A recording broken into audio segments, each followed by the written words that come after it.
नमस्कार दोस्तों, आज बात करने वाला हूं ई कॉमर्स ऑपरेटर के ऊपर। यहां पे जीएसटी डिपार्टमेंट ने 20,000 की पेनल्टी लगा दी है और नोटिस भी इशू किया है DRC 01 के अंदर। तो इस वीडियो के अंदर डिटेल में समझेंगे ऐसा क्यों किया, क्यों इसको नोटिस इशू किया और कैसे इसको पेनल्टी लगा दी 20,000 की ई कॉमर्स सेलर के ऊपर।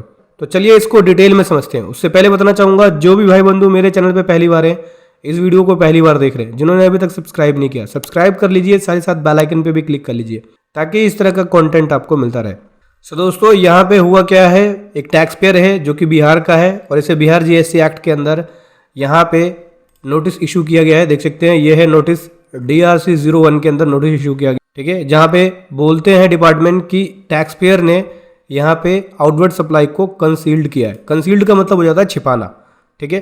तो छिपाया है, अपनी आउटवर्ड सप्लाई को दिखाया नहीं है। ये नोटिस फाइनेंशियल ईयर 21-22 के लिए इशू किया गया और ये नोटिस 4 जनवरी 2023 को इशू किया गया है। हुआ क्या है, देख सकते हैं, ये देखो, ये लगा दिए इसके ऊपर 9,000 का टैक्स, ठीक है। हालांकि इंटरेस्ट लगाया नहीं है, लेकिन जब ये इसको पे करेगा तो इसके ऊपर इंटरेस्ट भी कैलकुलेट करके इसको जमा कराना पड़ेगा। इसके ऊपर 20,000 की पेनल्टी लगा दी है। पेनल्टी लगाने का कारण क्या होता है, जब भी इस तरह की एडिशनल पेनल्टी लगती है तो ये पेनल्टी जो लगाई जाती है जब आप शो कोज नोटिस का रिप्लाई नहीं देते। इससे पहले इसको एक और नोटिस इशू किया गया था, उसने रिप्लाई नहीं दिया। अभी यहाँ पे 73 के अंदर इसको नोटिस इशू किया गया DRC 01 और DRC 01 में जर्नली एडिशनल 10,000 की पेनल्टी 10,000 CGST और 10,000 SGST लगा देते हैं। देख सकते हैं, ये लगा रखा है। मैं आपको बता दूं, देखो, इसके साथ एक और समरी इशू किया है। यहाँ पे बोलते हैं कि टैक्स पेयर ने अपनी सप्लाई कम दिखाई है। एक्चुअली 2A के अंदर जो TCS है, क्योंकि ई कॉमर्स सेलर जब भी वो अमेजोन या फ्लिपकार्ट पे सेल करता है तो पार्टी जो है, मतलब फ्लिपकार्ट या अमेजोन, उसका TCS काटती है 1%। तो जो 2A के अंदर TCS वाली डिटेल में सेल मेंशन है कि फ्लिपकार्ट पे इस टैक्स पेयर की इतनी सेल है और जो इसने 3B में फाइल किया उसके बीच डिफरेंस है। जो 2A में सेल है वो है 28,67,663 की, ठीक है, और 3B में फाइल किया इसने 26,71,187 की, ठीक है। यहाँ पे जो आउटवर्ड सप्लाई का डिफरेंस आ गया, लगभग 1,96,476 की सप्लाई इसने दिखाई नहीं। ज़्यादा बड़ा डिफरेंस नहीं है, लेकिन 1,96,476 की सप्लाई इसको अपनी GST रिटर्न के अंदर दिखानी थी। 3B में कम सप्लाई दिखाई और 2A में TCS वाला, जो TCS वाला सेक्शन होता है, ठीक है, पार्ट C, जहाँ पे लिखा होता है कि इतना TCS काटा है आपकी पार्टी ने, मतलब अमेजोन या फ्लिपकार्ट ने, तो वहाँ पे जो सेल आई और जो इसने 3B में दिखाया उसके बीच डिफरेंस है। अब हुआ क्या, इसने कम सप्लाई दिखाई, शॉर्ट सप्लाई दिखाई, तो उसके बेसिस पे देखो, ये सप्लाई बोलते हैं कि कंसील्ड कर लिया, छुपा लिया, आपने दिखाया नहीं। इसके ऊपर यहाँ पे डिपार्टमेंट ने टैक्स लगा दिया, ये टैक्स है, ये टैक्स है। देखो, इतना टैक्स है, ज़्यादा बड़ा टैक्स नहीं है, लेकिन पेनल्टी ज़्यादा है 20,000 की। अगर ये अपनी रिटर्नों को रिकनसाइल करता तो टैक्स उसको चेक करता तो इसको पहले पता चल जाता कि इतनी शॉर्ट सप्लाई है, उसके ऊपर टैक्स जमा करा देता। तो 20,000 की अलग से जो पेनल्टी लगाई है वो नहीं लगती, या फिर जो रिप्लाई नोटिस आया था उसको वो टाइमली रिप्लाई दे देता और टैक्स जमा करा देता, तो केवल इतना अमाउंट ही देना पड़ता। इसने रिप्लाई ही नहीं दिया। सबसे बड़ी मिस्टेक, तो पहली मिस्टेक ये थी कि इसने रिप्लाई नहीं दिया और इसका 9,000 का टैक्स जमा नहीं कराया।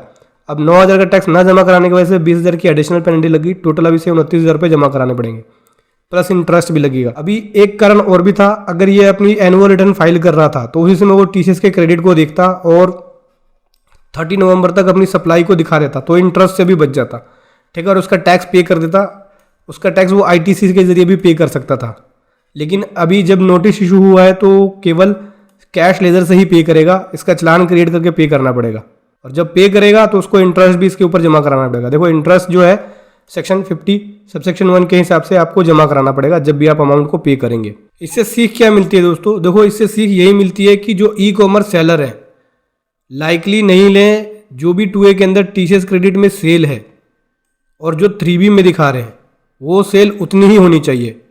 TCS में जितनी सेल है उतनी 3B में होनी चाहिए, इससे ज़्यादा हो जाए लेकिन इस TCS वाली सेल से कम नहीं होनी चाहिए। TCS वाली जितनी सेल है उससे आप ज़्यादा दिखा दो, लेकिन कम नहीं होनी चाहिए।